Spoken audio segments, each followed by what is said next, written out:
Nice.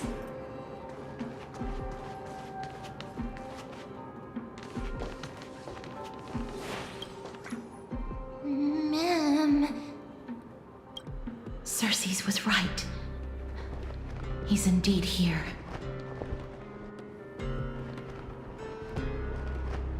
Who is this black-robed guy? Mem.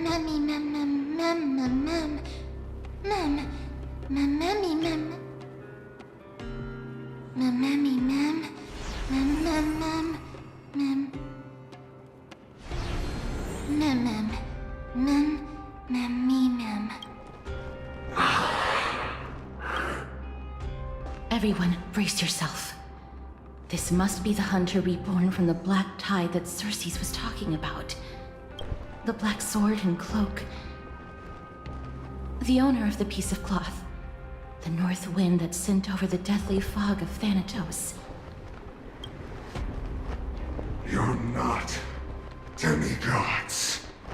Stand down or die.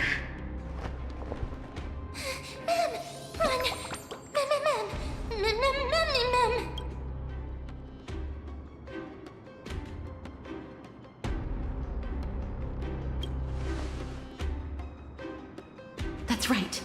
Let's do our best to buy time for Cersei's. Trian will also protect everyone! Trian is brave! Mister, only this time, may death protect us.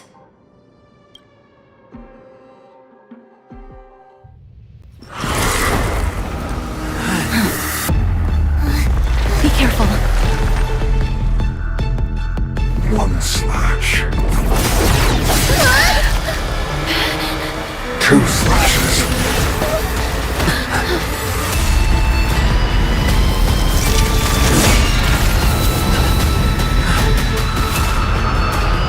Three slashes are enough.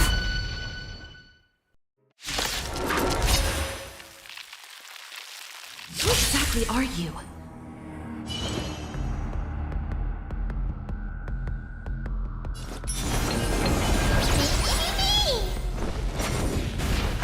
No dirty tricks, alright?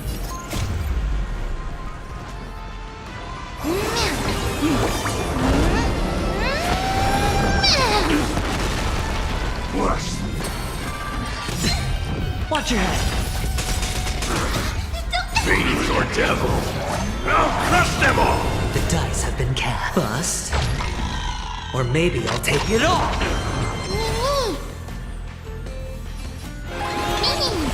I'm gonna hold everyone back again! Protect! I've heard the call. I want to deck out farewell. Hedge your bets. So powerful. Cersei's was right.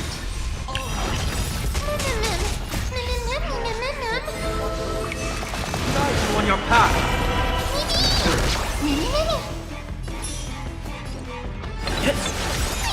Stay put.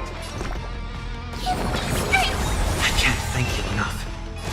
Serenity is before me. Sure, I'll play along. It's on me.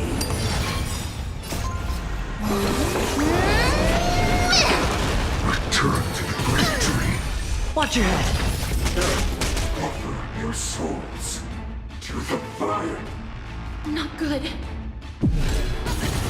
Be reduced.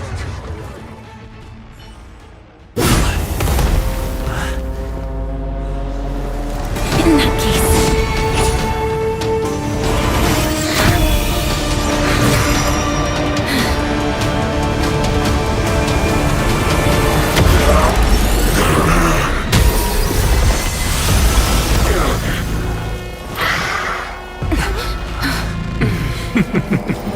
Can't be killed in a single blow.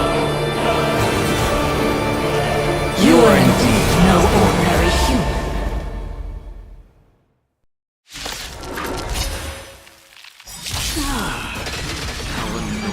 Since the ambush failed, it'll be difficult to find another opportunity. What? Professor Naxa? No. It's Circe's.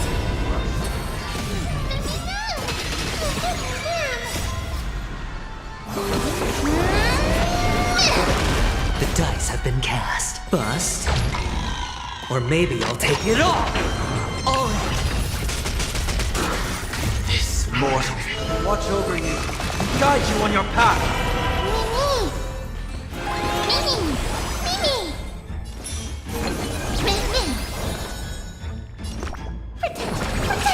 I can't thank you enough. Hedge your bets. No dirty. Watch your head. I'm about to be overwhelmed. Fighting is so much more tiring than thinking. Serenity is before me.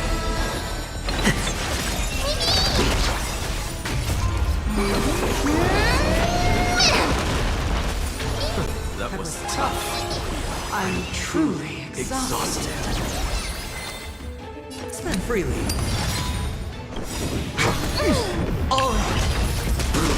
The dice have been cast. Bust.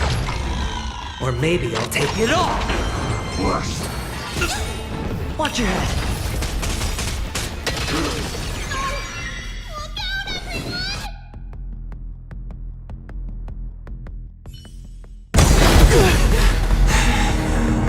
This is bad. Century Gate, open!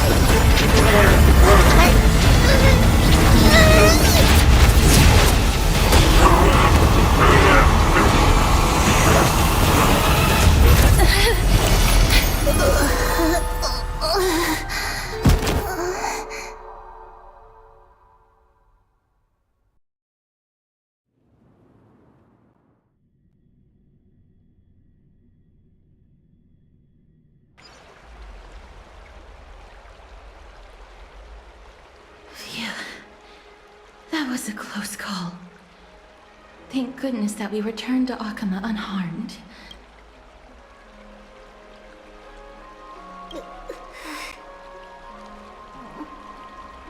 Little Cass, my head, it still hurts. Sorry. I know you told me not to open the gate. Please don't blame yourself, Lady Trianne. If it weren't for you, we would have already met our end at the Grove. I feel awful. I need to go back to get some rest. Lady Trianne, you haven't been well since you woke up. Are you sure you can make it back on your own? All this noise and commotion. Akama hasn't changed a bit, has it? Are you Professor Anaxa? There's no need for doubt. The Titan no longer speaks. It is I, Anaxagoras of the New Sporists. Indeed. You are the only one who would refer to yourself like that. Professor, let me be frank. The mission Lady Aglaya entrusted us is to search for survivors, uncover the truth about the disaster at the Grove, and retrieve the core flame of Circe's. That does not surprise me. And now, I'm a survivor who witnessed the entirety of the disaster, as well as the defenseless bearer of a core flame. Are you going to bring me to Aglaya to fulfill your duty? That is indeed my duty.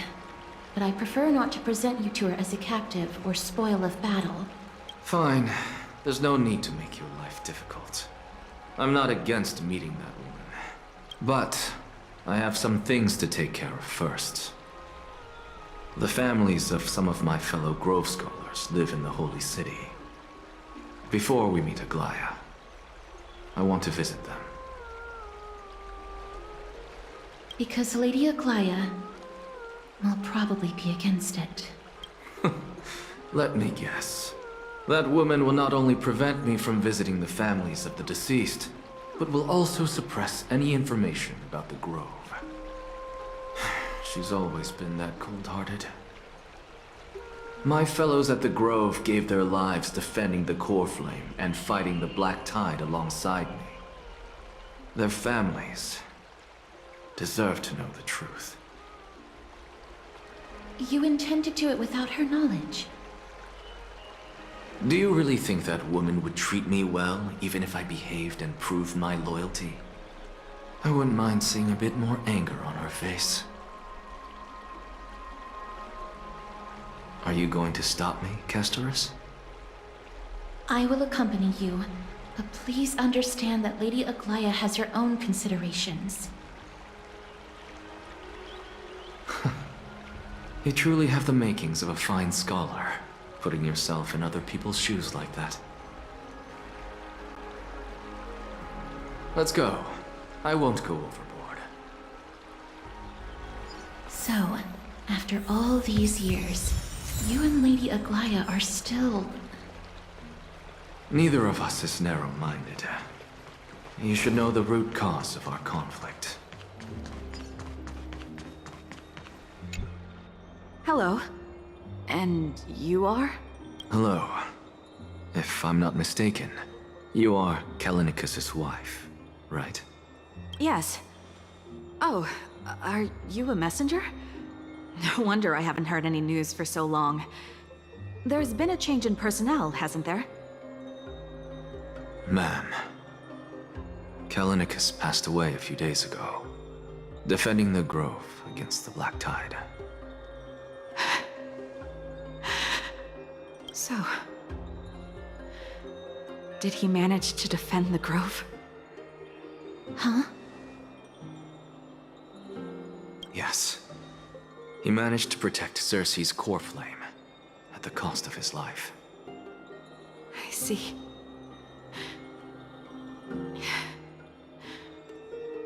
I'll select some of his possessions and pick a nice resting place for him. Please let us know if you need any help, ma'am. I come from Kremnos. Death and sacrifice are things I've learned to face with composure. You know, Kallinicus, even though he was a scholar, he'd always ask me to teach him how to fight whenever he came back. Isn't it funny that a Chrysos heir like him wants to learn from an ordinary person like me? I've been prepared for this for a long time. In times like these, any ordinary goodbye might just turn out to be a final farewell. I'm really sorry. There's nothing to be sorry for. I was once a warrior, and I'll find my way back to the battlefield someday. With the coming coronation of the new king of Kremnos, I'll take up my lance against the creatures of the Black Tide and seek vengeance for my husband.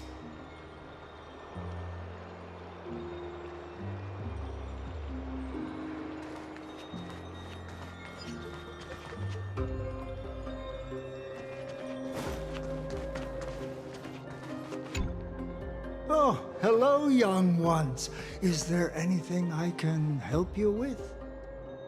Are you the father of Keinani and Artakama? Ah, yes. Did my daughters cause trouble at school again? Alas, forgive this old brain of mine. Both of my daughters graduated long ago, and they are now scholars at the Grove. As I get older, memories from years past tend to blend together. What's the matter, young one?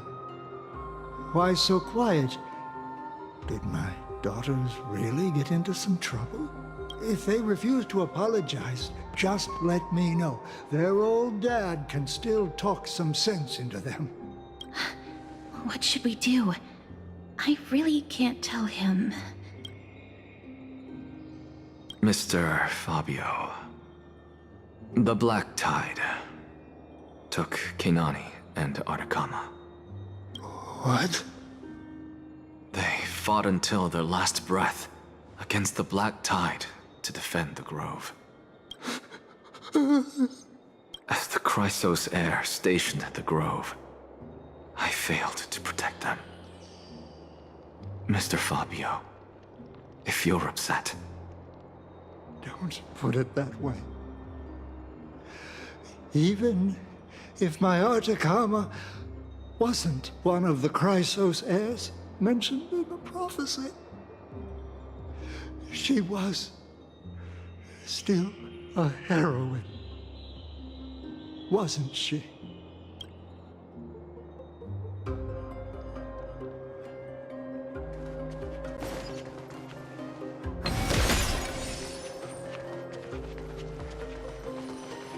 What's Dad talking about? What's wrong? I'm busy. There's a lot going on in the city, and I've got my hands full. Mister, we're sorry to bother you, but... Wait, Lady Castors, did Lady Aglaia send you because of some mistake I made at work? Keep your cool, Titus. I'm Anaxagoras from the Grove of Epiphany, and a colleague of your father, Old Titus. A few days ago, your father passed away. Wait, what? My old man died?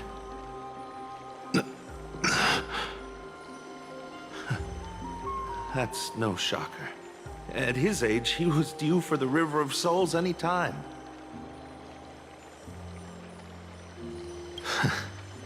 Just up and left me behind. That old man.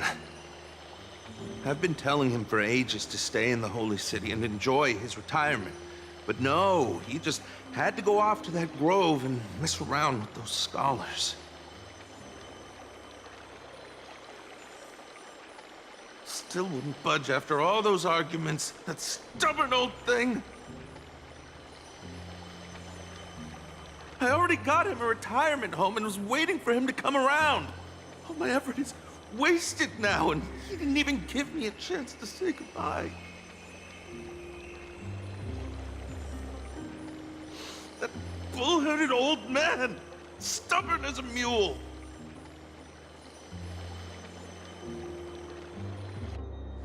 That is it. That's all the colleagues' families that I remember.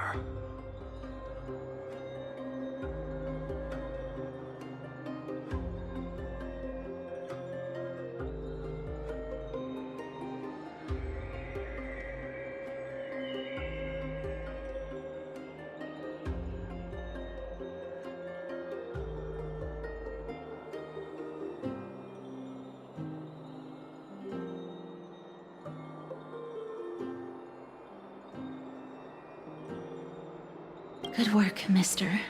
And Professor Anaxa. Let's go. Take me to see Aglaia. All right. I'll lead the way.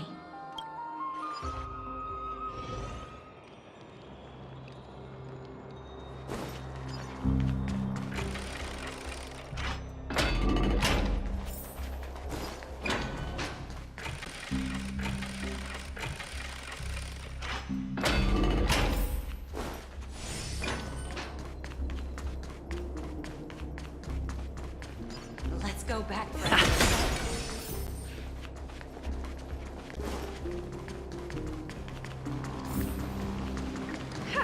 I need to tell him. Thank you for the food you give us, Xerxes.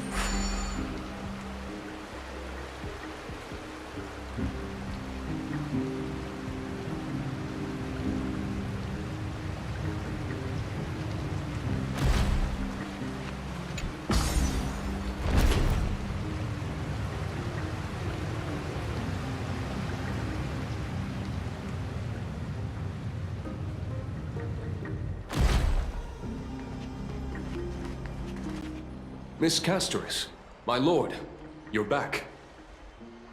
Hello. We have an important matter to discuss with Lady Aglaia. May we trouble you to inform her of our presence? My apologies, Miss Castoris. Lady Aglaya has just informed me that she has no time to receive anyone at the moment.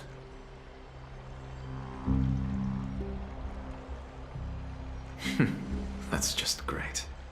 She refuses to even see me. Answer me this, friend. Did Aglaya order you to take me directly to prison? Who are you? Please don't jest. It's possible that she really is busy. Let's wait here a moment, and I'll try to contact her using the slate.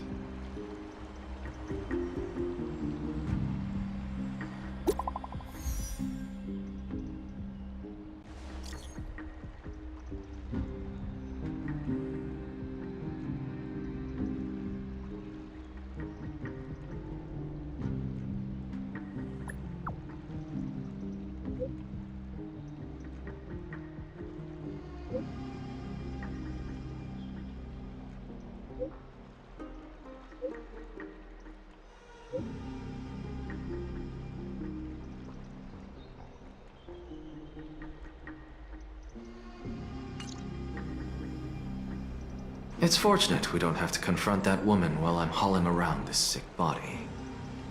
Castoris, and this friend I haven't gotten the chance to know, I'll take my leave for today. That Titan made a myriad of adjustments on their own. My head still aches from that. I don't want to stay a second longer in this noisy city if I can. Please be careful. Akama isn't the Grove. This place Is covered by her golden threads. I know. That woman is extremely confident I won't escape her grasp. Don't worry. As I said before, I'll mind my behavior. Mister, so many unexpected things happened on our journey to the Grove. We truly had no intention of putting you in danger, let alone face the Black Tide head-on.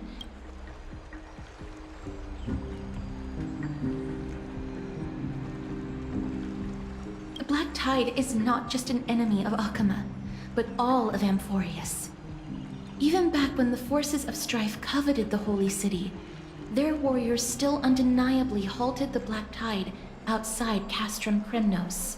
Nikedor's core flame now sits vacant, and the Black Tide has returned. The Grove is an academic city with the best understanding of the Black Tide. It shouldn't have fallen so easily, and yet it was taken overnight, leaving the city in blood and tears, haunted by the spirits of departed heroes. The trial of strife is imminent. I pray Mighty will be able to steel his resolve soon. Lady Trebe once traveled across thousands of cities in Amphorius to repel the Black Tide. But even they have no recollection of this powerful enemy in all their journeys. Perhaps the fall of strife has triggered even more terrifying events in unseen places. As for me, I detected a strong stench of death from that entity. But it wasn't because it had a connection with Thanatos. I'm afraid it's purely because it has sent countless others to their deaths. Speaking of Thanatos, Mister, there is something else I wish to verify with you. You must have an idea of the curse I bear by now. I was born as the shadow of death, a poison shunned by all living beings. Yet when you caught me in the Grove, I'm curious why you weren't affected by my power, Mister.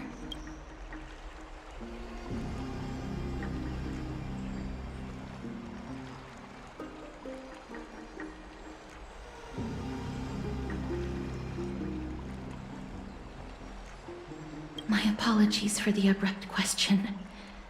For all my life, I've always wondered, what is my connection to death? And why am I inextricably linked to Thanatos? Mister, you must be tired after being on the move these past few days. Please set aside the tragedy at the Grove for now, and rest for the day. 」 .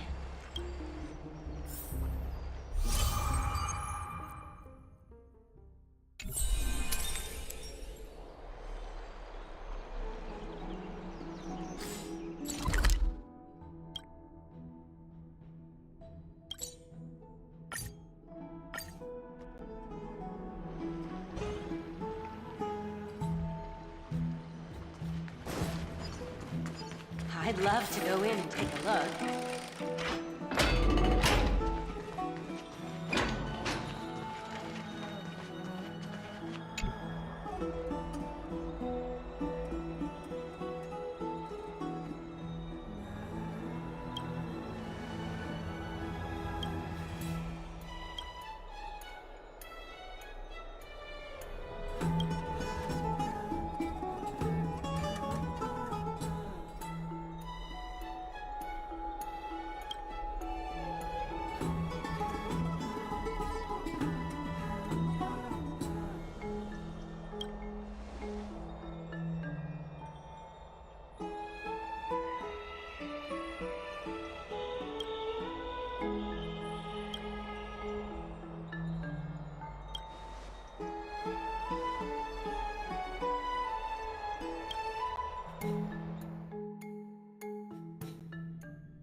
Trianne? What's wrong? Is there trouble at the Grove? Yes, I sensed something. It was fleeting, but very strong. It feels like they're in some big trouble. Trianne used the Century Gate again. Can you see what's actually happening? No, it's fuzzy like always. But the enemy's aura has disappeared. Maybe they've moved to a safe place? Let's hope that it's just a false alarm. We should place our trust in him and Castorus, teacher. They will keep Trianne safe. Aggie, you're talking like we're little kids. One day, Trianne will reach her limit, and Trebi will take on the role of gatekeeper from her. We are all aware of that. I am just a little concerned about her state of mind. Trianne was already unable to speak, even in short sentences when they left. We want to say a proper goodbye at the very least. I will pray with you. Thanks. And Aggie, it looks like we will need you to come with us to the baths this time to unwind. It feels like neither of us have laughed for a long while. It's time to head out with the west wind! All right.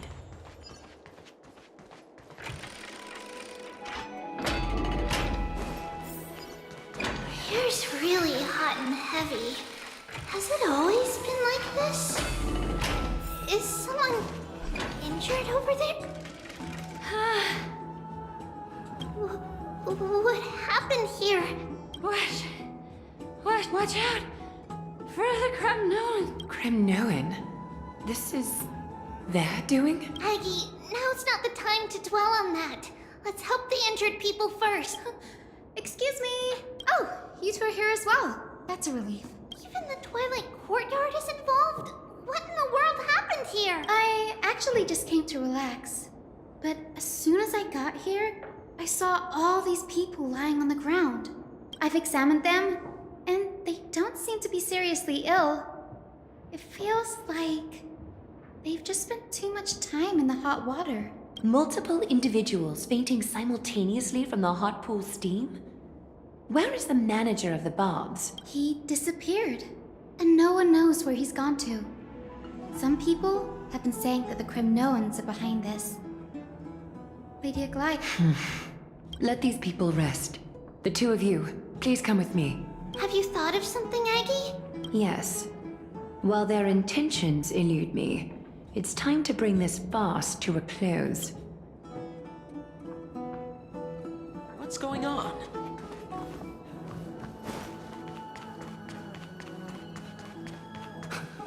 This is all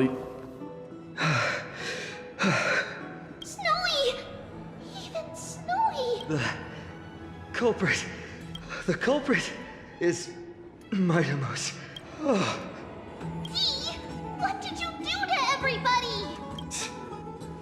It's just another duel where I claimed victory. Duel? As I expected. On the surface, these two are the mightiest warriors in the Holy City, but they're still impulsive youths at heart. Speak up, Mighty. Tell us exactly what kind of foolishness you and Finan indulged in this time.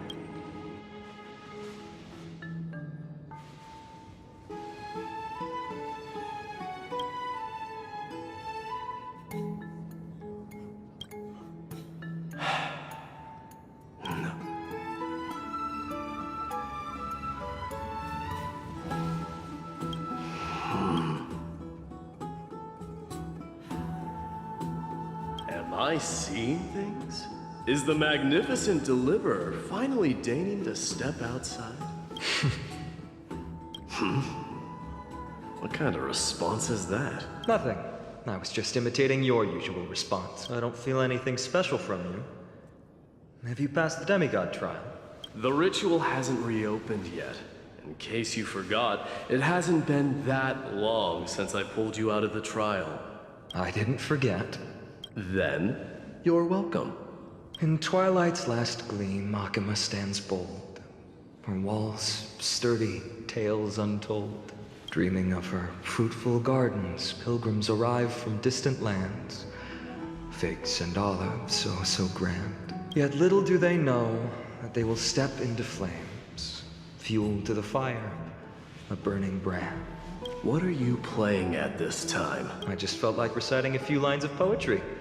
Surely the Crown Prince of Kremnos knows how to appreciate poetry, right? Kremnoans steer clear of such weak literature. But my library doesn't lack collections of this kind. These lines express the poet's yearning for their home, just as Akama is distant from many people's homes. I know how to interpret poetry, Haikis. There's no point in pretending to be profound, my friend. Thank you for helping me out when I was in a tight spot, but it seems to me that you aren't prepared for the trial either. Don't compare your situation with mine. My people are still relying on me. I can't ascend to godhood on my own without first resolving their issues. So, are you suggesting that you, the mighty Mightimos, and the heir to the throne of Kremnos, wish to defy tradition that has endured among your people for millennia? I'm still thinking about what I should do. Never mind. It's probably not my place to offer you counsel. An idea does strike me, though. Go ahead. Let's see what terrible ideas you've come up with this time. Maybe we both need to relieve some stress. Come, Mightimos, let's recommence our previous competition. This time, we'll see who can stay in the super hot bath for longer. What? Are you chickening out? The phrase chickening out does not exist in the Kremnoan language. I just find this situation absurd, that's all. All-knowing historian, are you not aware that we Kremnoans use boiling water from sword forging for our baths? Looks like I'll have to teach you some royal etiquette today. And thus, an unprecedented sauna battle commences! With unparalleled resolve, the two warriors' determination even alters the very hue of the steam. Flames intertwine with scalding vapor, reaching toward the heavens, shrouding the sky and the sun. The spectacle is so magnificent that none dare gaze upon it directly. Since we can't see what's happening in the competition, why don't I regale you with a tale of kings to pass the time? Do you recall the legend of the Gorgo lion mentioned by a certain veteran? The central figure, the main character, was not the sole sovereign of that land. An Oryx stood as its formidable rival long before the dawn of Era Chrysia. The two beasts started their timeless battle on the plains of Tritos. The lion regarded the Oryx as its food, while the Oryx perceived the lion as a scornful, oppressive, and challenging barrier that it swore to topple with its antlers. For tens of thousands of years, without respite, the two creatures thus continued their relentless pursuit and rivalry. It fixated on its rival's fleeing form in the chase. It set its sights on the other's neck, nearly within reach. It was stuck in a corner. It had nowhere to escape. On the land of Amphorius, some lives meet meet their end at dusk, some at dawn, and yet others are fated to perish under the blistering sun at noon. And at last, the most scorching moment of the day descended upon them. The formidable hand of fate heeded their call and arrived! My lords, would you like me to reduce the temperature a little?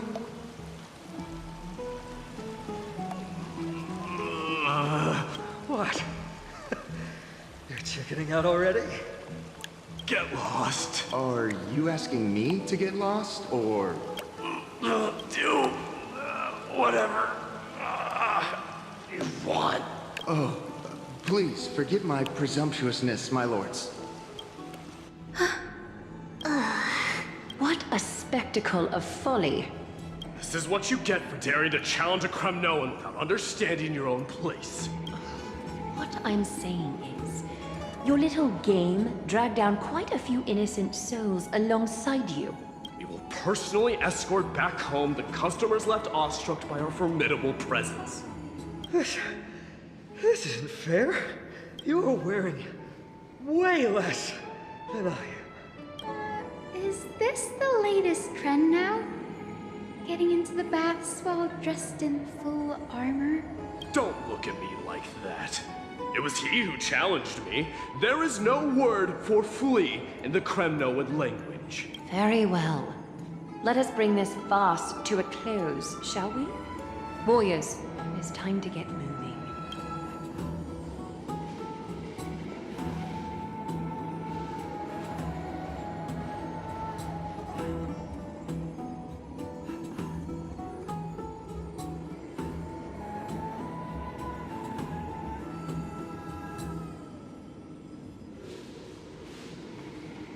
Alas, the flame chase journey is destined to be a lengthy one, replete with obstacles.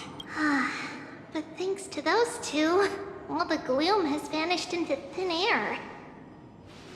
Oh, we just had quite the commotion. It's not every day we find the Marmoreal Palace this serene. Shall we continue with our previous plans? Hyacinth, would you care to join us?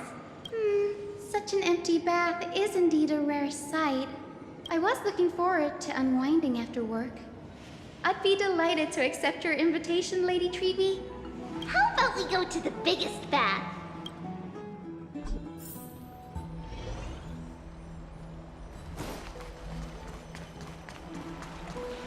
Let me check. The water temperature feels just perfect. So, how is the feeling of having the entire bath to yourselves? It's so good. But, Lady Treeby, aren't you going to soak in the bath with us? We will have to pass. After all, we've become children.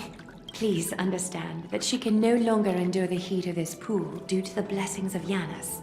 Oh. Are you curious about us, Hyacinth? I am, but something tells me that it might be better to change the topic. Don't get all nervous. It's not something we can't discuss. The truth is, a long, long time ago, we were a mature adult just like Aggie. Then, because of reasons, we inherited Yanis's divinity and gained the power of passage. And in return, the price we had to pay was the splitting of our soul. Each opening of the Century Gate intensifies the strain on Treeby and the others. They are gradually regressing towards infancy, both in body and mind. We don't know what awaits us at the end either, but anyway, that's why we've turned into children. In that case, when you opened that giant Sentry Gate above Akama during the battle against Nikador... Well, there's no way around it. We all know that the flame chase journey won't be a smooth ride. Maybe we can find a way to fix it. The primary research focus of Noosporists is the soul. We explore its depletion and methods to restore dispersed souls. As long as research continues, there might be a breakthrough that can help. We will do everything we can. So your first reaction is in fact denial. You're indeed an Access student. I look forward to your good news, Hyacinth. Now there's another reason to look forward to tomorrow. Lady Treeby, what's wrong? Something's off. It's that strong feeling again. Is it Trian? Wait, no. It's not Trian this time. It's Trinan. Trinan is in danger.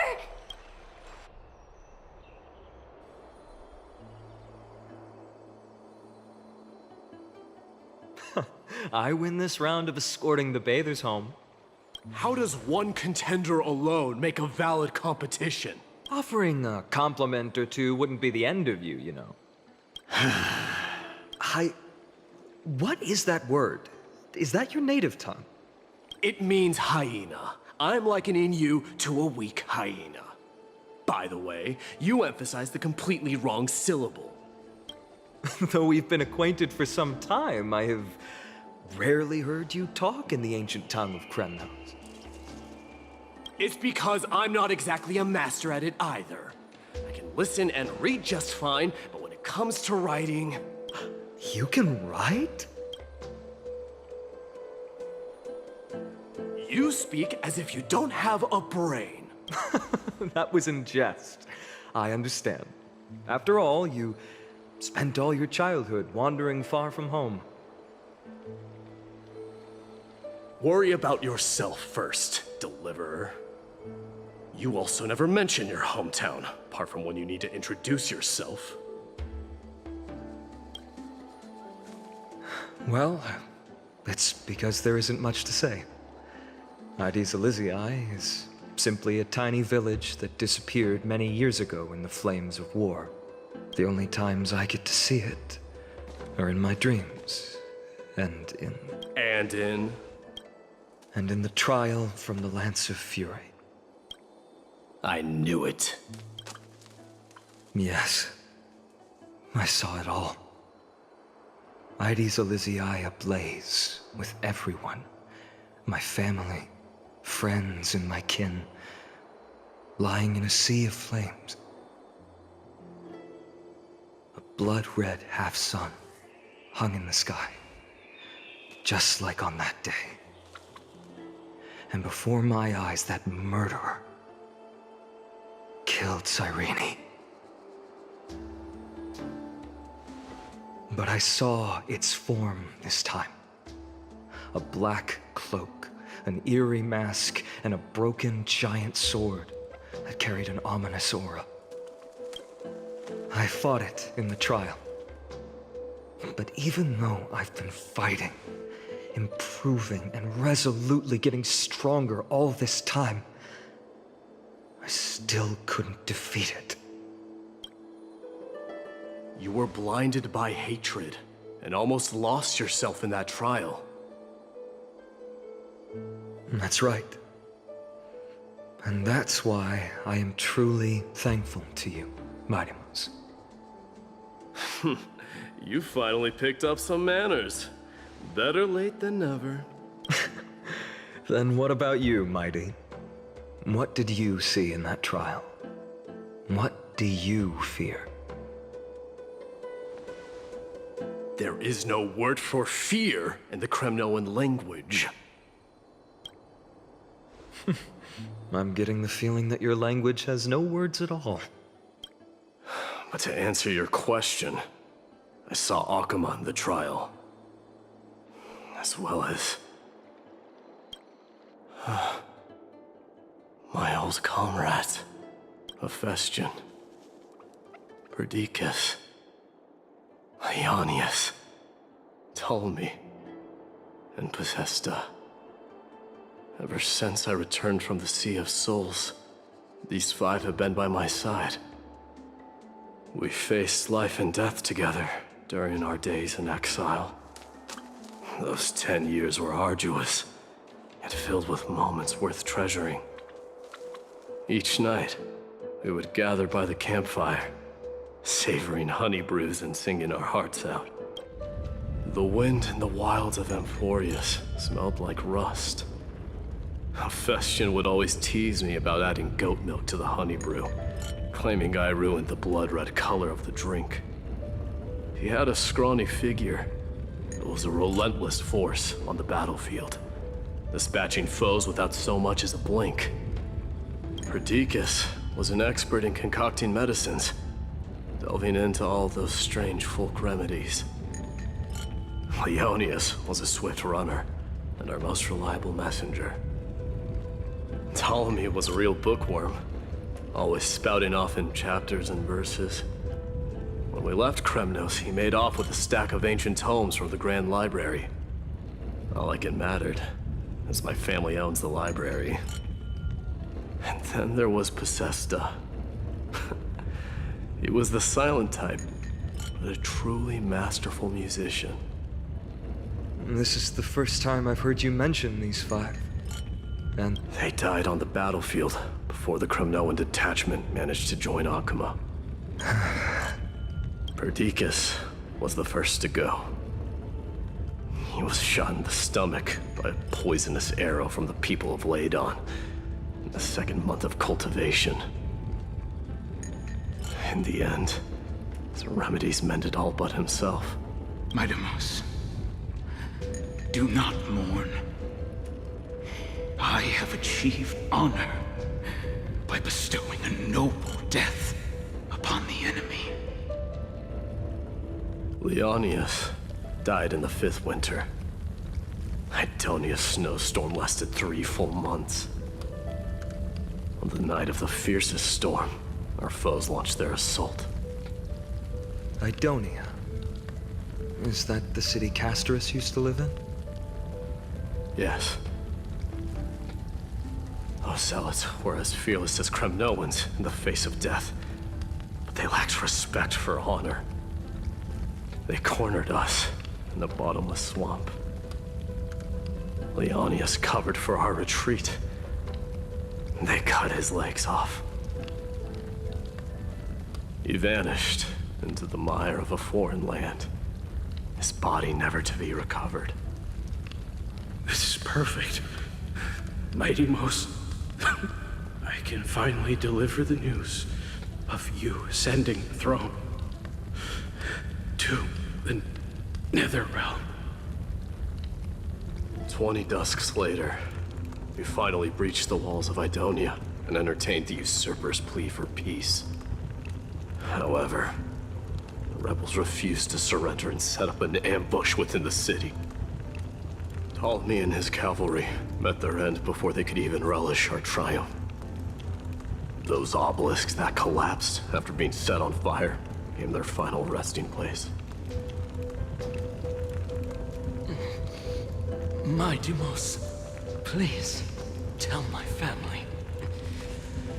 It was not cunning schemes that vanquished Ptolemy, but the immense weight of Amphorius' entire history. Then, it was Possesta. He lured the enemies into the city of Aenionis with his melodies, buying us invaluable time. Our enemies, consumed by indignation when they discovered the trick, set the entire city and my soldiers on fire. His final words were recorded on a small clay tablet, fractured by the flames. Midamos, don the crown. And at last, my most trusted friend, Hephaestion. He was supposed to stand by my side through it all. But a sudden relapse of his illness hit him on the eve of my duel against my father. He hid his condition from me. By the time I returned victorious, he had but a breath left in him. A Kremnoan, dying on a sickbed. I would be a laughingstock to everyone. Hephaestion, my dear friend. Spare your strength. I'll go get a physician.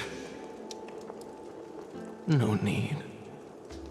Even if Perdiccas were here, he couldn't stop destiny from taking me away.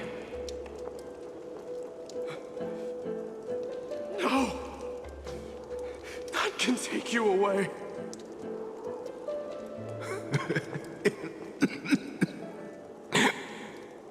Mightimos, our king, do not shed tears for me. It's not befitting of your status. Farewell, my dear friend.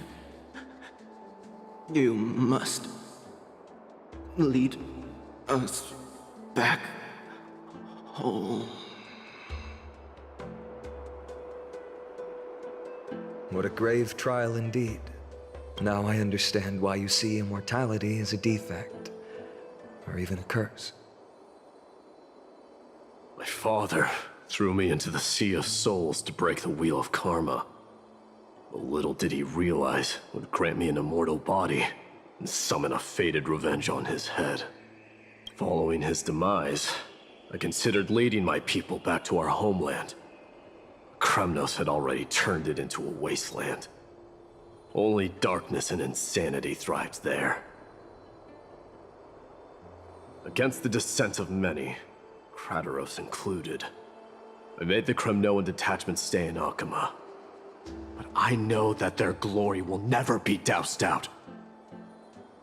The instant of strife shall inevitably arrive. If you take over Nikador, then you must begin the journey back to your homeland. So, you hesitate because you think leaving your people in the Holy City is a better choice? I don't know, but I have never been crowned. Those 5 were never endowed with any titles. None is aware of their glory. Your predicament is truly complicated. I don't know how I can give you any useful advice.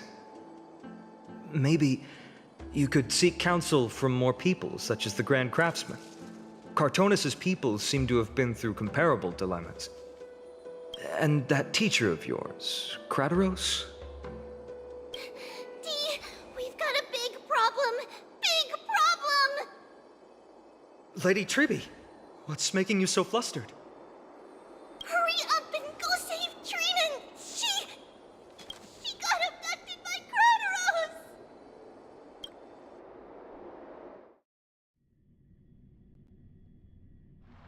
Krateros! What's going on? Mightimos.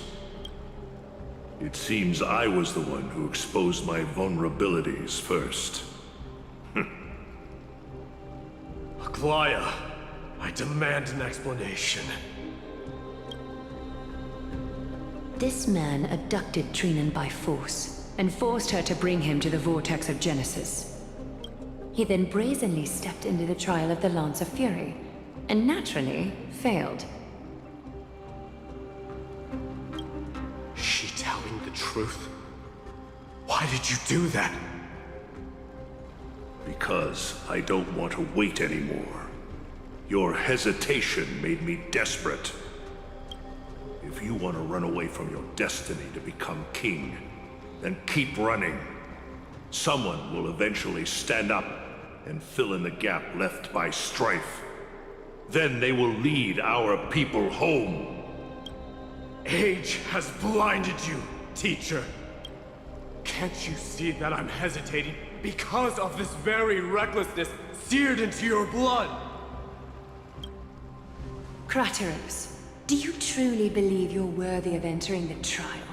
To blaspheme against the prophecy? Does the mission we Chrysos heirs bear seem like child's play to you? Do you know how the Kremnoans see you, Aglaya? You're a hypocrite and a megalomaniac. The prophecy of Genesis and the Flame Chase journey are just excuses for you to seize power. Silence, Krateros. Do you even know what you're saying? Are you defending this woman, Mightimos? How many wars did people start because of her and her so-called prophecy? How many cities fell in the past millennium? Their people massacring each other. Even if this so-called Genesis really exists, will there be a place for the Kremnoans in that new world?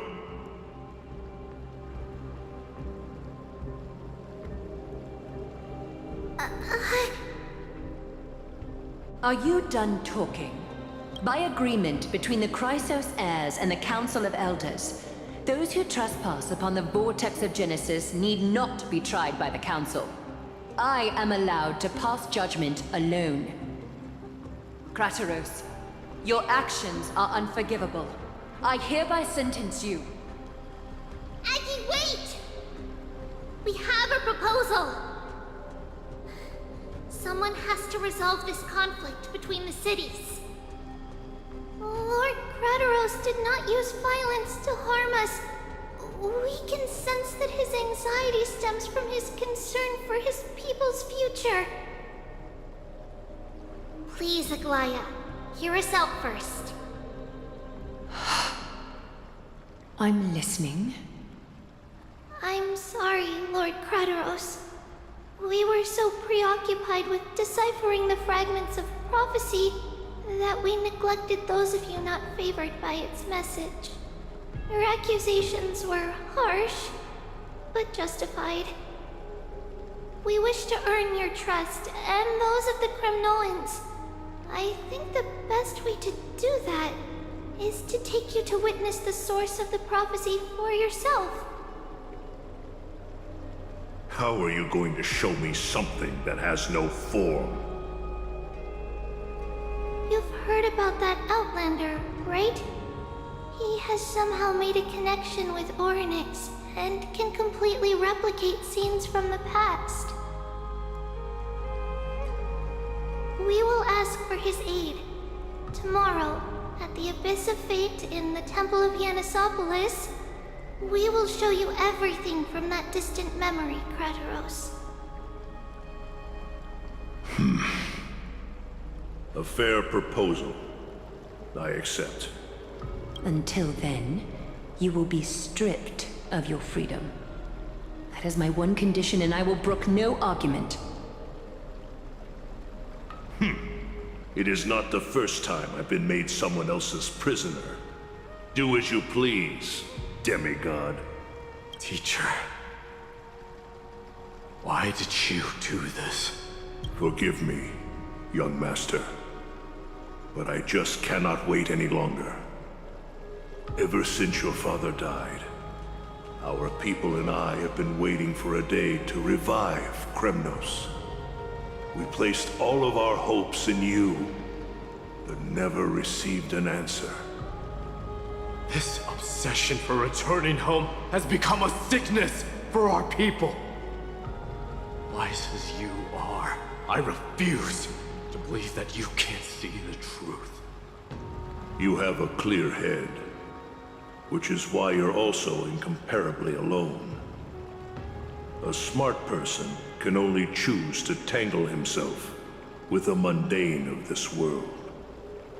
If you're truly capable of leading our people beyond this blood-stained fate, then prove it to me once more, Mighty Mos.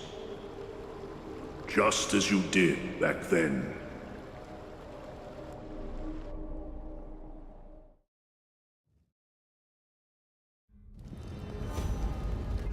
A fierce fighter. I did not expect such heroism from a feeble Acheman. Fulfill your duty as the victor, warrior, and tell me your name. I seek an honorable death from you. As if you have any honor! Listen closely. I am the leader of the Kremnoan detachment, Mighty Mos. I'm here to finish you, Father. It is you, the beast spurned by all. So you did defy death. The prophecy was true. You will bring an end to my Kremnoan dynasty. Defy? You're wrong. Death, fears me. It's the reason I have this body of steel. As for you, you already stand at death's door, Father. You were the one who threw me into the Sea of Souls. The one who tried in vain to enslave a Titan. And the one who desecrated the body of a god. Hyakis! You're a weak king. So weak that even the lowliest hyena is a more noble existence than you. And now, fate's reckoning is upon you. Then swing your blade. Take my crown. Coronate yourself with an old king's blood and inherit it all. Become the new rightful king of Kremnos. No. I don't want the crown. Listen. If there's only one end for the kings of Kremnos, then the crown means nothing to me. All I want is your life. To avenge Mother and my comrades. But the walls of Kremnos will not fall with me.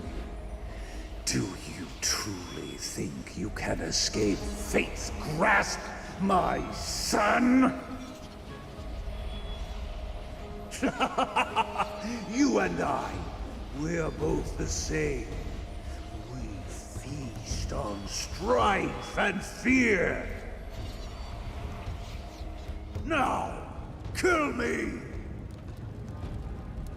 The son of Gorgo is destined to be crowned in blood!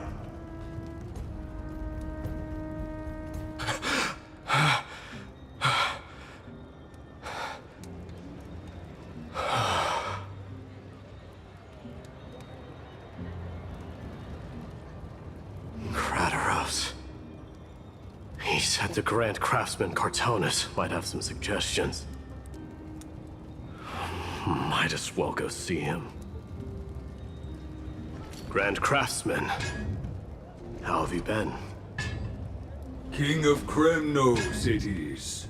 That you would come, I knew. You knew I was coming? Your matters, I've heard. The path forward you seek. Many questions you have. But before that, take this. What's this? A signet ring for the King of Kremnos. Belonged to your mother. Recast and restore it. I did. What? Mother threw it into the Sea of Souls. A long time to fish out it took. Very fortunate we were. I can hardly imagine how much patience and courage it must have taken to find such a small signet ring in the Sea of Souls. I owe you one. Gratitude there is no need for. Repayment for saving me, this is. Questions you bring with you? Ask, now. Fate I've always denied. It's finally caught up to me. By all rights, I should accept Strife's authority. It would make everyone happy. The Chrysos heirs, the Council of Elders, the Kremnoans. Even the bards who will write it all into song. Yet hesitate still you do. Hesitate, why do you, young king? Because of my people. Be they men, women, the elderly, or children. The hearts of all Kremnoans yearn for home. They've all been waiting for this day, for the day their king returns. Children of Strife would then be able to go home and embrace the old traditions. Never mind that most of them have only ever been heard in these so-called traditions and song. It would then gather around their king and throw themselves into battle. This is not a good thing, you believe. The Kremnoans have been trapped in a cycle of bloodshed for the past 1,000 years. They seek vengeance, start wars, become prosperous, and decline. How much innocent blood flowed into the River of Souls in all those years? How many needless sacrifices could we have avoided? If I accept that fate and become the totem of strife, and lead my people into repeating the same mistakes, then of course I would be terrified. I'd be terrified of becoming king. A different kind of Kremnoan you truly are.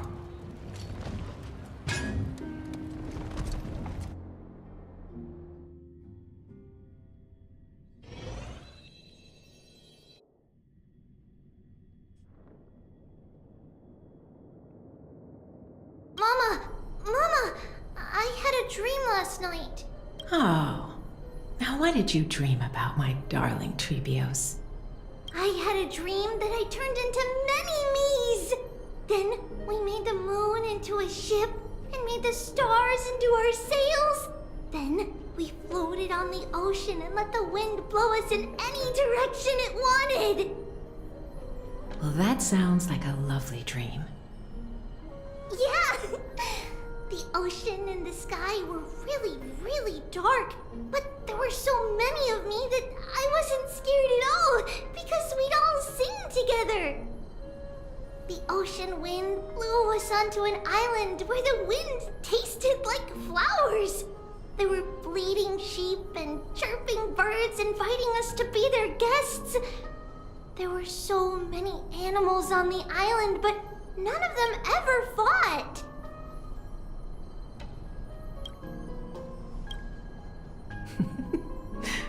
Giannis's holy maidens can receive guidance from the God of Passages. Perhaps what you saw in your dream is a divine land somewhere in Amphorius. You think so? What's wrong, Trebios? You look unhappy. Because on that same island, I saw a dark mountain on the other side of the ocean. And it was very, very tall. The mountain looked alive, and it kept getting closer to the island. Then I realized it wasn't a mountain, but a very, very tall wave made of water. When the wave smashed against the island, it looked like it was going to eat the island up. The small animals tried to chase it away, but they couldn't stop it. Then there was a bang and I woke up. A dark wave. Mama, does something that scary exist in real life? Yes. Unfortunately, it does exist in Amphorius, but it's very far away from our temple. We call it the Black Tide, though it has nothing to do with water. It has no shape or form, but it can swallow up animals, humans, and even titans, turning them all into monsters. Oh, the Black Tide is a baddie. I don't want everyone to turn into its food. Can't we chase it away? Of course, my dear. You only need to behave well and listen to what the adults tell you. Study all the knowledge and etiquette you need, then grow up and become a proper holy maiden. The divine Janus will then give you guidance and help you light the way for the people. Wow, I'm gonna eat a lot and study a lot and become a holy maiden. But Mama, you said the Black Tide can swallow up titans too. What do we do if even Janus is eaten? If that happens, then the Holy Maiden will have to be the one to guide people on the right path. After all, we are the human avatars of the God of Passages, yeah? Yeah! But one person alone is not enough. Once you're older, you'll make a lot of friends. You must do your best to unite them, because that's also our duty as priests. Friends? Are they also like me and Mama with pretty red hair? They might not, but they'll certainly be just as smart and kind as you. Mama? Am I dreaming? Don't be silly, dear. Of course you're not dreaming. I've always been by your side. What? Now be a good girl and call your friends over too. Let's play hide and seek, just like we used to, okay? My Trebios is the smartest girl. I'm sure you remember where everyone is hiding. The voice sounds so far away. I don't remember. Who am I looking for? Your friends, who will chase the black tide away alongside you, of course. Is this from my childhood? I used the spindle to connect everyone. There will be an amazing captain on that big ship. She's cheerful, optimistic, bold, and cautious. She'll be able to get everyone together. Wow, that's amazing! Can I be the captain? Of course you can. But you'll find someone else who's better for the job, my dear. I think that person lives in a beautiful temple that sits atop a hillside, covered in golden fig trees. There's a noble girl there who's very smart, but also very delicate. Just like Mama? Perhaps. But before we find the captain, the ship also needs someone who can navigate it. Who could that be? Let me think. I know! She's Treeby! I named this doll after myself? I don't remember it all. Is this a dream or something that happened in the past?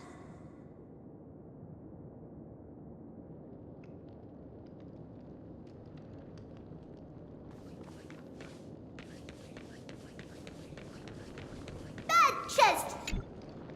Huh? Why is this doll inside a chest? It's holding a sword. Why? Many years later, many brave warriors will board this ship. They're skilled combatants who fear no danger. Ooh, I can learn how to fight too and protect everybody! Silly girl. You're Yanisopoulos' holy maiden. It's not your duty to fight. There will be many others to protect you. Alright. Then where will they come from? I believe one warrior hails from a lovely village where bulrushes flourish, while another comes from a magnificent royal city. Though each has their own troubles, both are ready to lend their strength for the ship's long voyage. In that case, let Trian fight by their side. This way, they'll always stay on course. How could I have known the name Trian back then? Was it just a coincidence, or...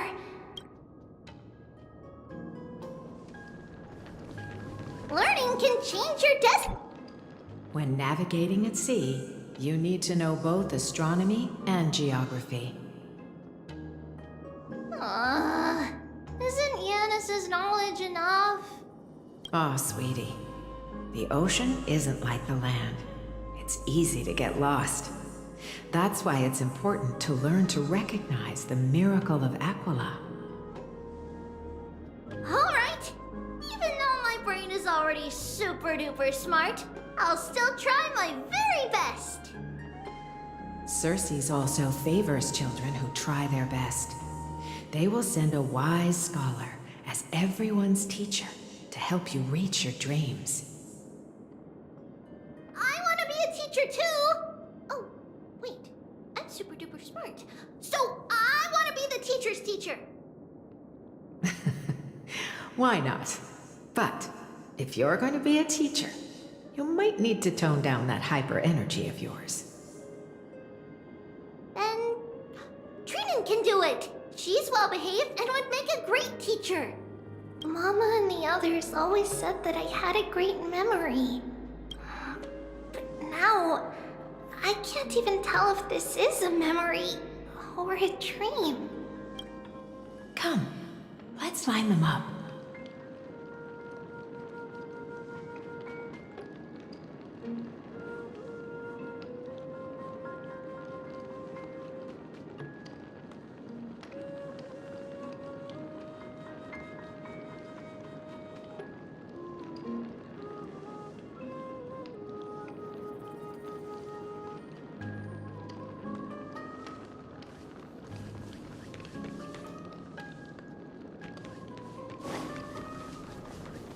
It's packed full, all the words?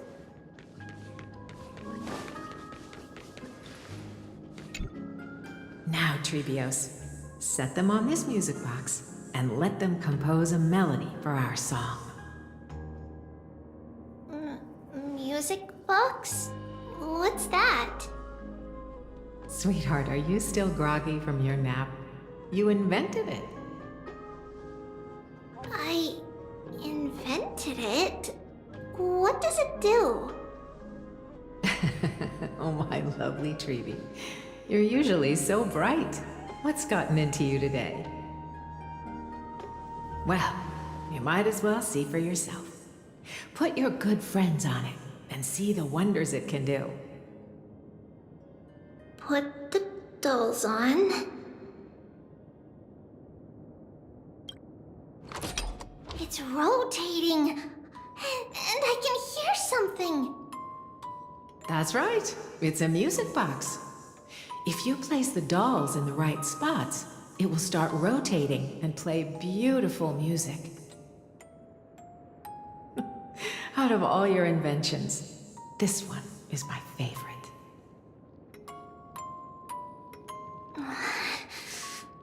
I don't remember. It's all right, my child. I'll sing along to the tune, and it will help jog your memories. Happiness abounded in this lush land by God's chosen. Giants raised their glasses in a toast, beheld by the 12 constellations. 3 carved the heavens and the earth. 3 wove the threads of fate. 3 molded life with their hands, and 3 guided calamity's gate.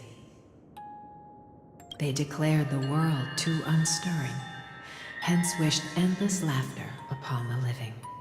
Thus you and I were created, with words and song to weave, and love and intimacy to give. Thus creation was complete. Who then will bear the weight of humanity's souls, to lighten the steps of the living as a whole? O great Kephale, all-knowing Father of stature so tall, yet low does their gaze willingly fall. With light of dawn heavy upon their shoulders, golden blood spills unto the land, converging into a boiling river that flows to the heroic heirs of this world.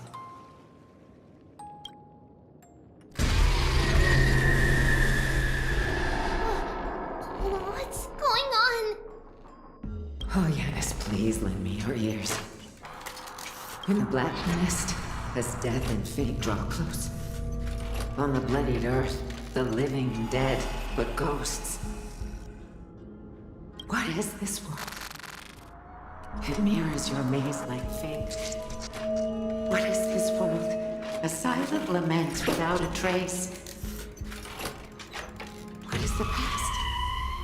Wandering ghosts that linger. What is the future?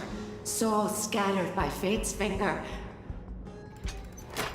What is the start? A voyage born in solitude. What is the end? The spirit, lonely and subdued. Lonely and subdued. Then subdued. Then subdued. Subdued. Subdued. Subdued. Subdued. Subdued.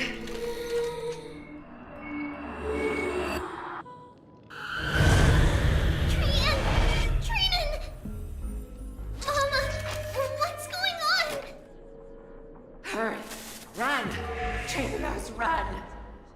The black tide has arrived! Where can I go?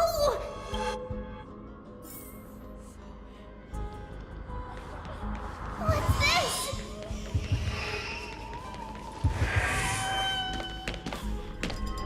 Why? Why are there dolls everywhere? This is the sacrifice of a holy maiden. You won't make it to the...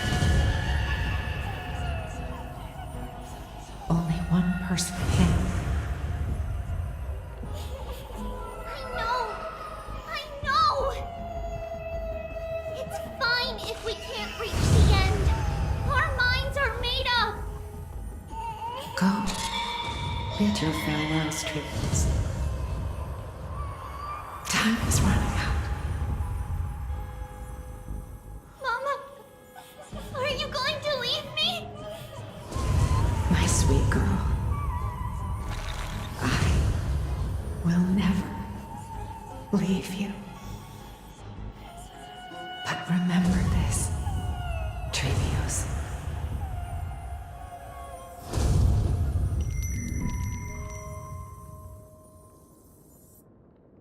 All shall bid farewell to one, and that person alone will witness the miracle.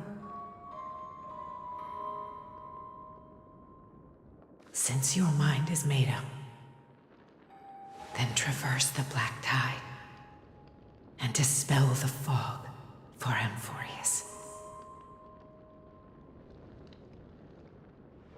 I shall see you tomorrow, my dearest Trevios.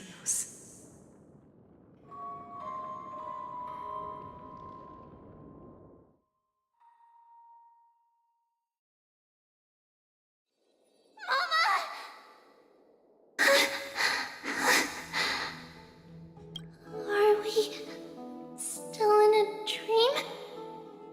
Did you have a nightmare? Maybe. But it's been a long time since we had any dreams. It's not yet the entry hour. You still have plenty of time to rest. No. Our heart is still racing. It must be that reckless Kremnoan soldier who startled Trinan, and you as well. If you want, I can pass through his chest with the golden thread right now. Aggie, cut it out with the scary talk. I'm just kidding. If I were serious, I wouldn't have waited until now. Do you want to talk about the dream? Keeping it bottled up is not good for your health. We had a dream about Mama. The dream itself was nothing. It's just the timing that feels a bit unsettling. You mean... It's Trian. Even if we refrain from ever using the power of the Century Gate again, her soul continues to slowly drift away from her body. There isn't much time left. Perhaps it wouldn't be such a bad idea to let her relinquish her role as the gatekeeper and live out her days as a carefree child. You have a point, Aggie, but Our decision has already been made on that matter. I believe there's still another way. Souls will be spent until they dissolve into dust. Such is our fate. Once we had a whole and connected body. If that body were a tree, then its trunk and branches would share the same fate, decaying at the same pace. Now, we are fragmented into numerous selves. Despite the absence of a trunk, we are offered another possibility. We can choose how our branches will perish in a way that is most beneficial to the Flame Chase journey. Compared with saying farewell to one person, watching many fade away before me is even more sorrowful. But advancing is the destined end of Yanis's trial. There's no retreat in our path. Don't feel sad about saying goodbye to us. We have already agreed on this, right? It won't be long before I forget what sorrow tastes like.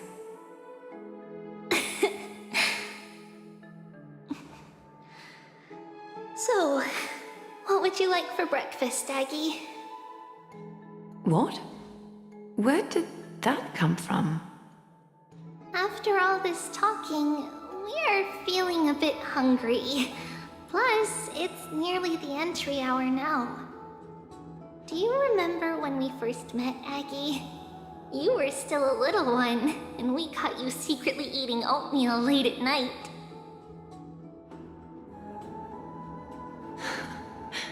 While my emotions might be fading, those memories are still as vivid as ever, teacher. Please, let me do it. What would you like to eat? It's fine! Leave it to us. You should rest for now. It won't take long, and we'll call you when it's done. In that case, thank you. Then, see you tomorrow, Aggie.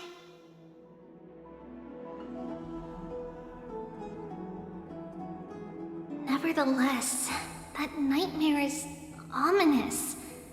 Memories are slipping away, even the image of Mama. Just as expected, another trip must be made into the abyss of fate. Hopefully Orynyx will be willing to help us.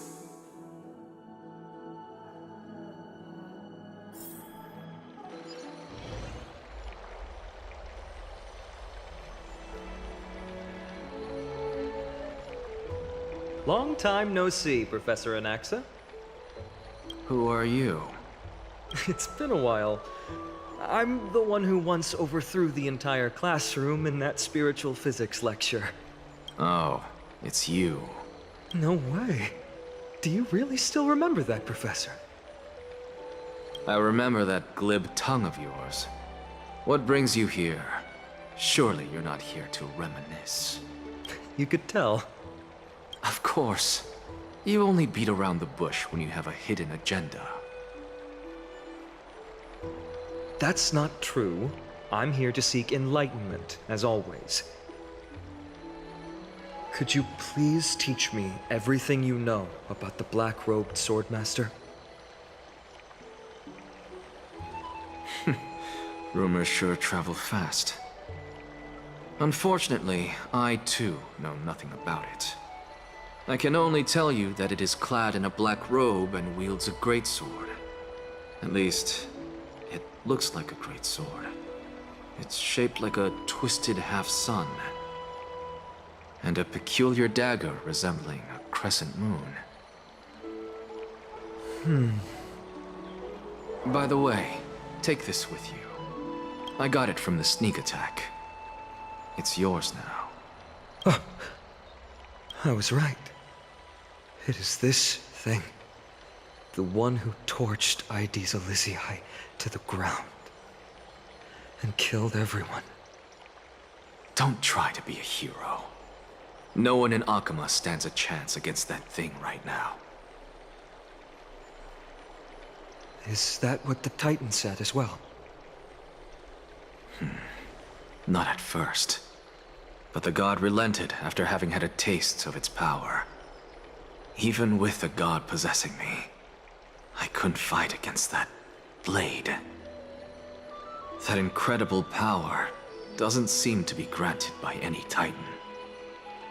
Are you suggesting that it originates from beyond Amphorius? It's possible. Much like the Black Tide, no? Nonetheless, it's an enemy we must overcome. We? Drop the pipe dream, Phynon. No one wants to see you fall by their blade. His mere presence will endanger the Holy City and the Flame Chase. You know that I don't believe. You don't believe in the so-called prophecy, I know. However, I'm here to seek your assistance, not at the request of Aglaya or Treeby. I just want to eliminate a threat to the city I pledged to protect. That's all. The tragedy at the Grove must never happen again. Take a seat. Since you are sincerely seeking enlightenment, I suppose I can tell you one more thing.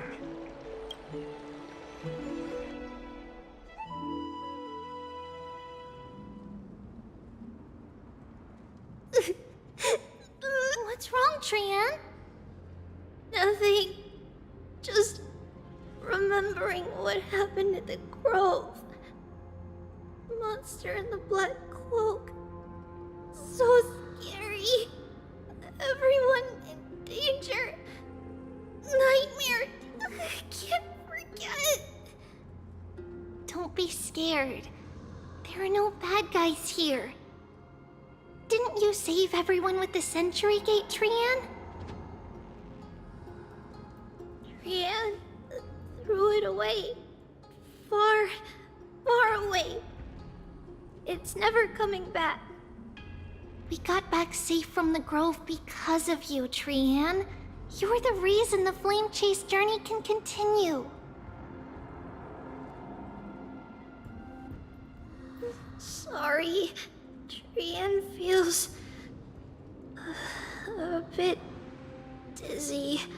Why are we here again? For the same thing, of course. Remember? Tomorrow we will reveal the prophecies past to everyone. But first, we need to restore the memories that have been blurred by the fragmentation. We hope to present the full truth to everyone without hiding anything. Since Yanis caused the fragmentation, we can only turn to another Titan or Onyx for help. Also, remember to get breakfast ready for Aggie before the Lucid Hour tomorrow. Oh, yes! Trian remembers now. Oh, on that note, we had better prepare some saffron before we meet with the Titan. Saffron? Huh, it's an essential offering for rituals in the Temple of the Three Fates. You think we shouldn't go to Orynyx empty-handed? Yes, it's also a symbol of Yanisopolis. If we are to replicate memories, we need to use something that has experienced those days. And when we first met Aggie, we added that to the porridge we made for her, and she really loved it. I see! It's like killing 3 birds with 1 stone! But it all depends on whether Orynyx is willing to help us. This could be a problem. After all, it was us who took the core flame from Yanis, from Orynyx's kin. We will have to give it a try. If there's truly no other way... In our current state, we probably can't do anything to them. We'll cross that bridge when we get there. Leave it to Trian. Trian knows how to play cute. In any case, let's look for Saffron first. I hope there's still some left in the temple, untouched by Mikador's soldiers. I remember that aged saffron is preserved in sealed jars. Let's be on the lookout as we go.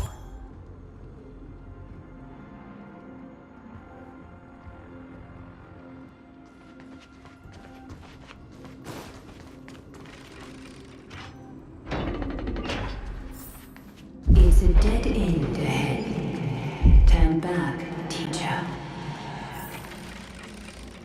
What? Aggie? Oh. Wow, this room is huge. Trinan, did you? Yeah, I saw it. Was that a warning from Orynyx? What are you two whispering about? Treeby? Trinan? Trian can't even hear her own telecommunication. Well, never mind. Trian suddenly feels like this place is quite familiar. Ooh, there's a whiff of safari in this room. It's right over there. Over here! Follow Trian! Trian, slow down!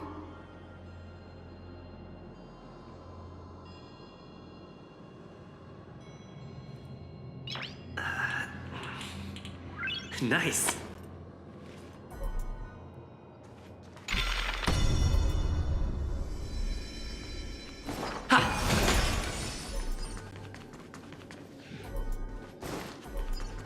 Even if separation is our fate, a futile death is not the solution. Right here! I summon thee, Orynyx! Stir up ripples of past reverie! Something's appeared! Wait, we should read it first.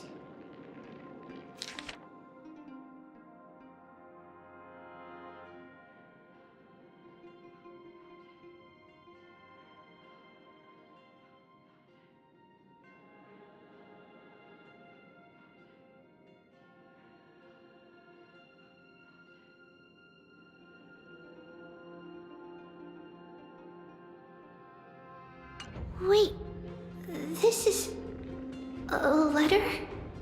It mentions something about Saffron and Trebios? Isn't that name... Never mind that for now. Why is this letter here? And how did Trian sense it? Could it be our lost memories? Is it possible that we were already noticed by Orynyx and entered their trial? But why haven't they said a word? Orynyx has the whims of a child. Perhaps they're toying with us on purpose. Come on, this isn't the right time to be playing games.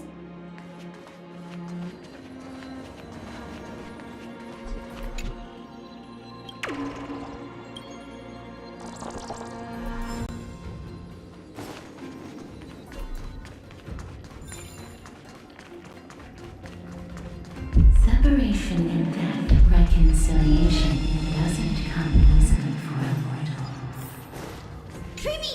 Trinan! Look what I found! Is this the safari? Coming! We'll take a look. But Trian, there's nothing in here. What? It was right in the stolium. Huh? There's really nothing here. That can't be! I swear I saw it! I swear! Trian is telling the truth. It was right there! Trinan, Treeby, why aren't you saying anything? Trian can't seem to hear you at all. We were just lost in our thoughts. Don't worry, Trian. What you saw was likely, Yana's hair. We must have startled it away. Okay. Could Orynyx be trying to make us falter? But why would they do that? Something feels off. Trebi, don't you think this temple is a little too quiet? What do you mean? It might just be an illusion. But Trinan wonders, is Orynyx really putting us through a trial?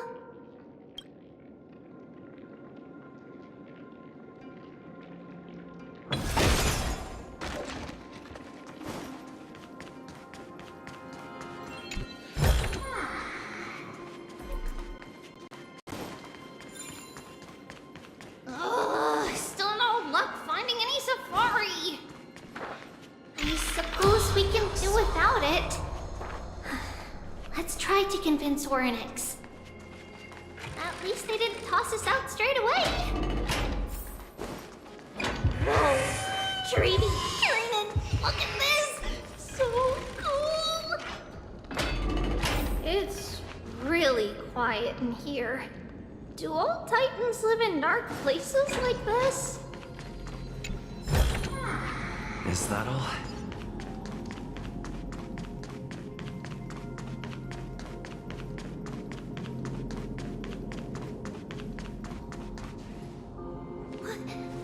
What's going on? Orynyx disappeared?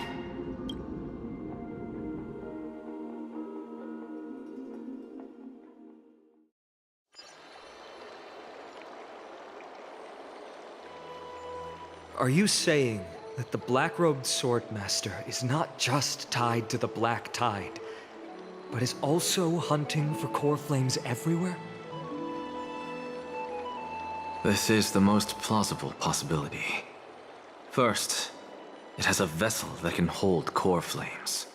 Second, I'm one of its targets. Let's start with the first premise. Its peculiar ceremonial blade can interact with a core flame, as evidenced by the pull I felt when it stabbed into my chest. I hypothesized that the blade can sense, absorb, or even retain core flames. The second premise is even more explicit. When it was engaged in fierce battle with many of us and was heavily distracted, it remained consistently focused on me.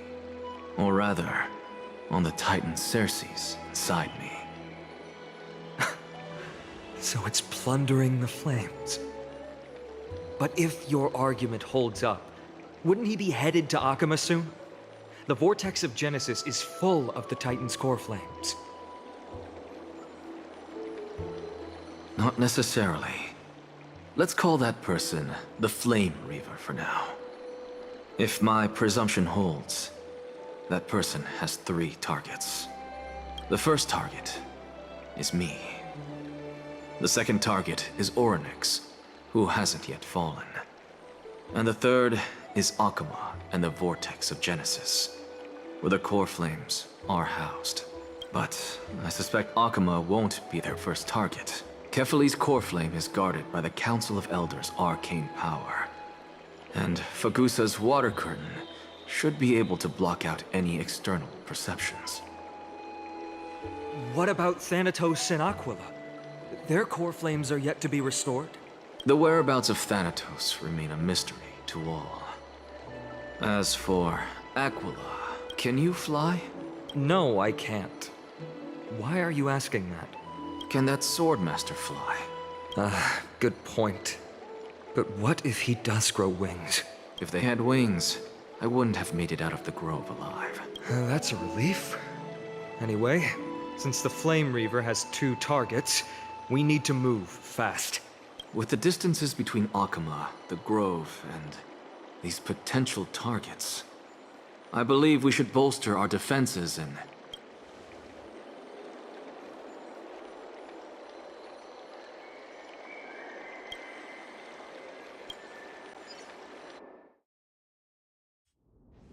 Orynyx! Are you in here? No response at all. Did they foresee that we were coming and hide in the fog? Or...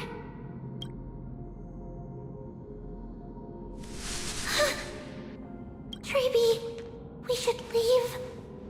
This temple has other people in it. What?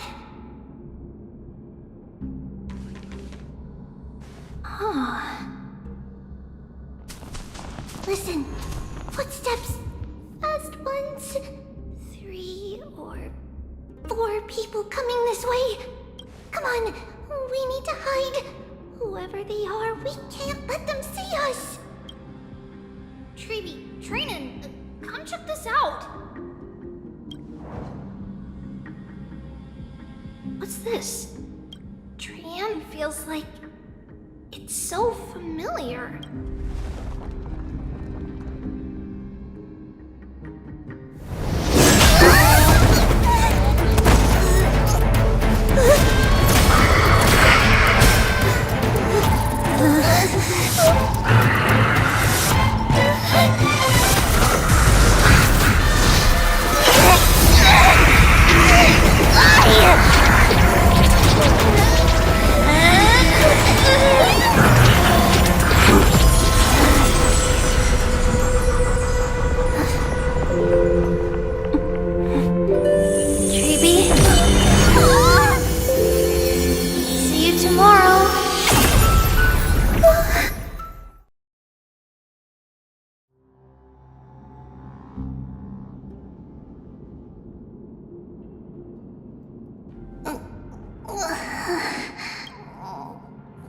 Where am I?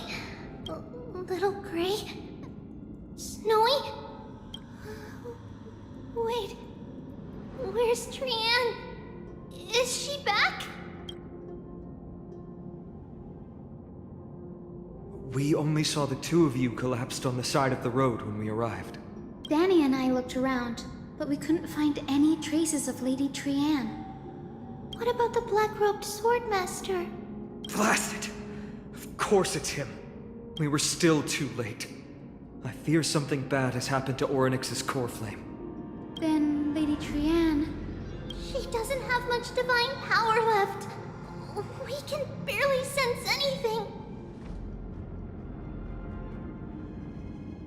That you're both safe is already a blessing. Everyone, we must take action now. We should split into 2 groups. One group will stay in the Abyss and meet up with Aglaya's reinforcements, then search for Trian's whereabouts. The other group will come with me to pursue the black-robed swordmaster and recover the core flame. I didn't get to tell you this before, but Anaxa and I already have our misgivings about the Black Tide, so we've made preparations. I'll tell you the details as we move. Opportunities are fleeting on the battlefield. We should hurry. Lord Finan! Lady Treeby and Lady Trinan. I'm glad you're all right. Did Aglaya's people get here? Yes. Lady Aglaya already knows about the situation and sent along a message. Finan, I understand that Swordmaster is of great importance to you. But if you charge in without a plan, I fear that you won't be the only one who dies in vain. I understand. Hatred is a hero's deadliest poison. I have no intention of fighting alone. If that Swordmaster really is related to the Black Tide, the Chrysos heirs must not take them lightly. I have indeed planned to return to the Holy City and discuss the strategy with Aglaya. We'll need all the help we can get for this encirclement.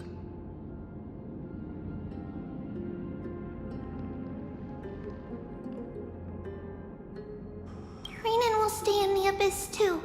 That way, both sides can communicate with each other if anything happens. Thank you, everyone. Partner, Treeby, let's go.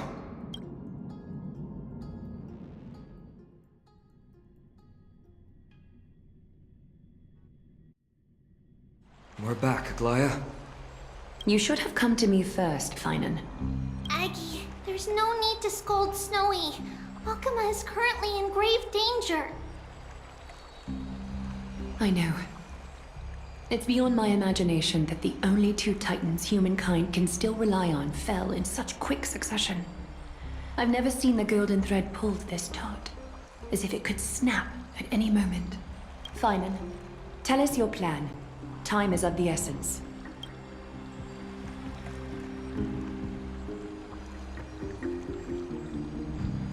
This being is not just hunting titans, but taking the core flames too? Yes, just like the Flame Chase journey is doing. Professor Anaxa thinks the Flame Reaver's arrival is likely a sign the Black Tide has spread further. Regardless of whether you're right, this being is still far more aggressive than we expected. But its madness is also an opportunity for us. If its goal is the core flame, then that means us humans can lure it into a trap. Anaxa had already left the Holy City with Cersei's core flame while we were on our way to the Abyss, so he can make preparations for the battlefield. Tell me, what makes you think this won't end with us losing another core flame? Because this time, the power from beyond the sky is also at our side. He is the key.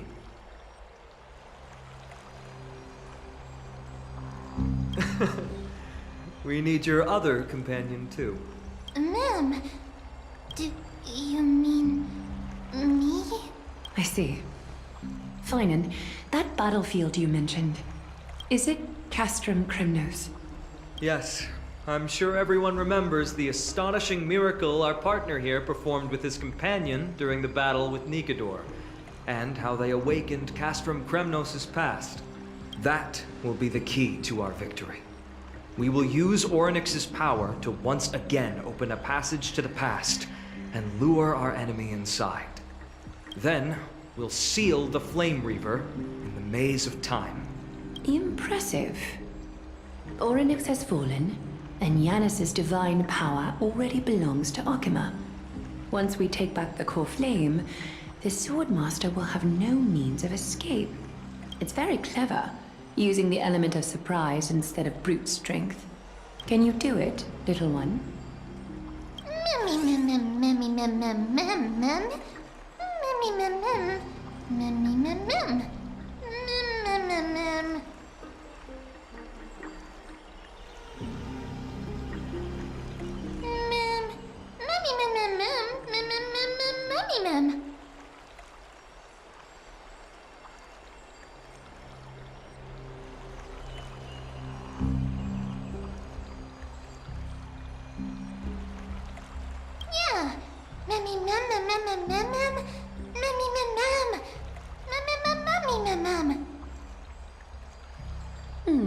Such enthusiasm.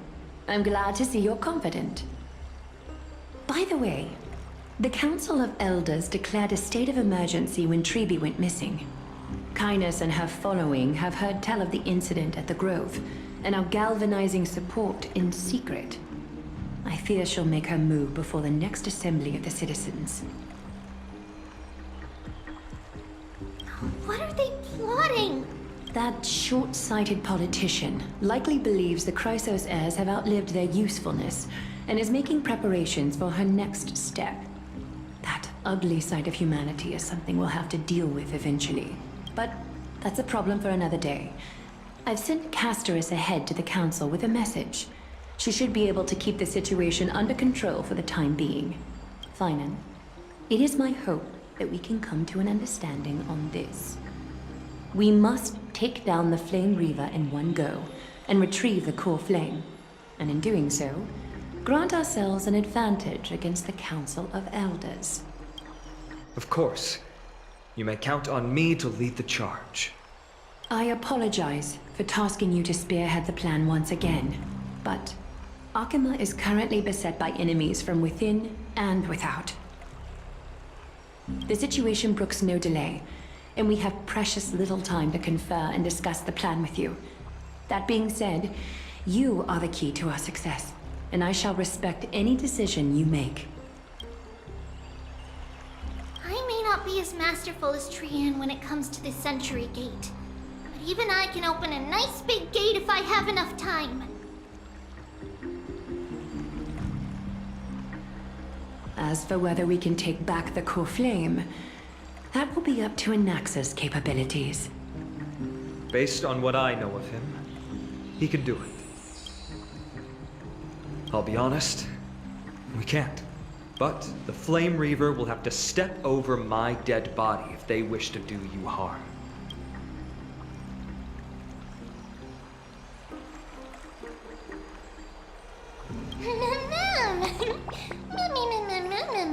We are grateful to you for your aid, and to the rest of you as well. Now, let us be off to begin the hunt. May Kethely sharpen our gaze and grant us victory over the enemy. You mean Mighty? He's dealing with a different problem. Don't worry, that man would never miss out on this fight.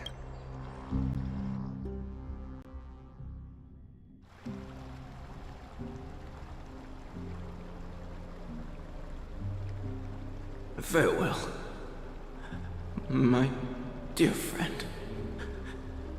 You must lead us back home. You and I, we are both the same. We feast on strife and fear. If you're truly capable of leading our people beyond this blood-stained fate, then prove it to me once more, Mighty Mos.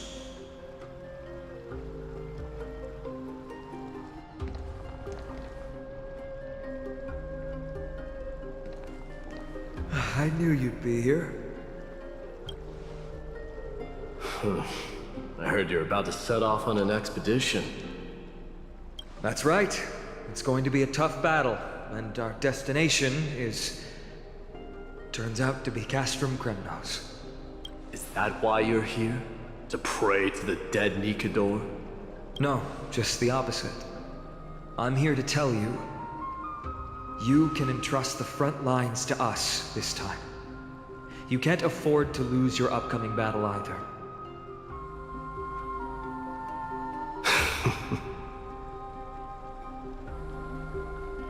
Have you heard the story of Geocles the Mountain Breaker? Sounds like you've spoken with Cartonus. That's the name of the legendary mountain dweller, right?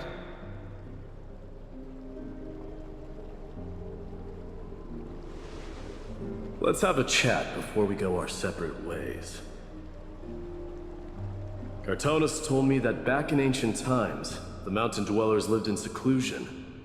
They spent their days quarrying and gathering, living a simple and peaceful life away from strife. But Geocles was different. He resisted their traditional way of life, yearning for the world beyond the mountain. They're safe, but humdrum culture was like fetters around him.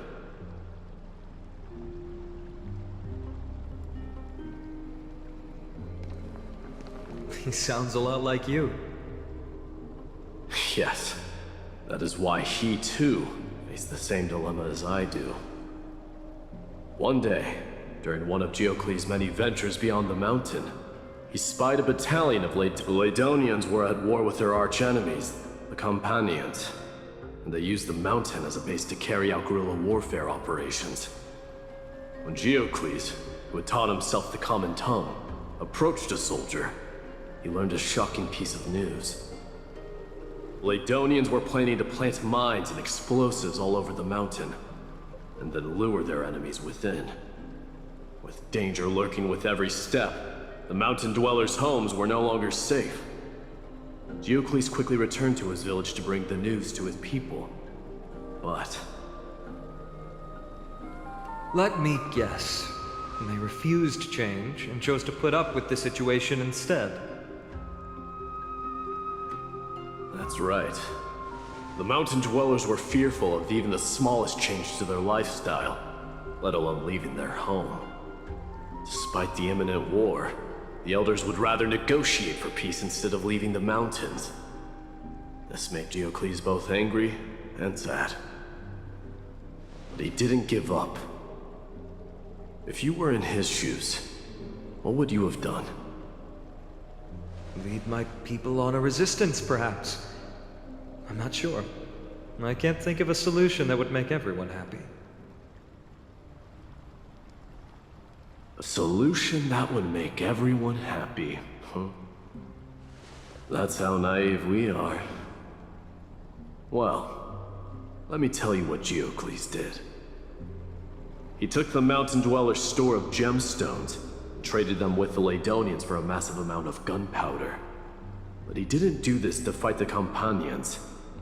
Under the cover of night, he set ablaze the forest surrounding the settlement, forcing his people to flee the mountain. That great fire marked the beginning of Mountain Dweller history. Since then, their people became part of civilization, and giants became a common sight in the Holy City. Meanwhile, that mountain they once lived in has turned into little more than foam inside the black tide. But leaving their homeland also brought many mountain dwellers misfortune. They were hunted by Kremnoans or enslaved. Indeed, that is undeniably also part of their history. But that is Geocles for you. The merits of his actions, or lack thereof, have been scrutinized by many, but historians nevertheless hail him as the Mountain Breaker. Why do you think that is? It's simply because he took action and enacted change with his own hands. He didn't try to make everyone understand him, nor did he even waste time trying to make everyone happy. He started a great fire and burned the shackles of tradition to ashes, and then forced everyone to march toward the coming of a new era. You've made up your mind, haven't you?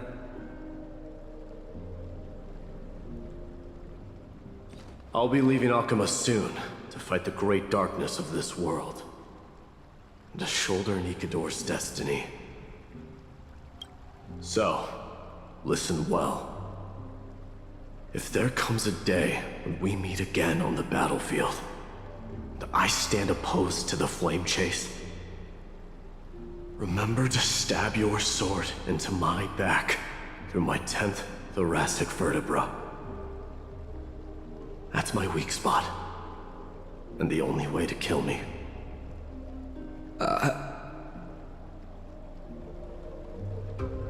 You have my word.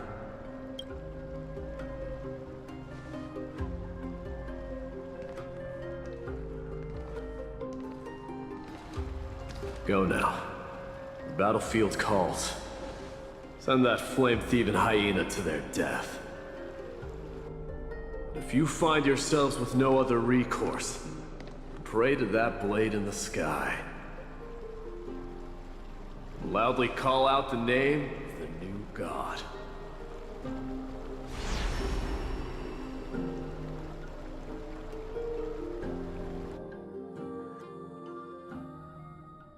That's the sound of an all-out war. Not the kind of ruckus Professor Anaxa can raise on his own. Let's hurry. The battlefield is just ahead.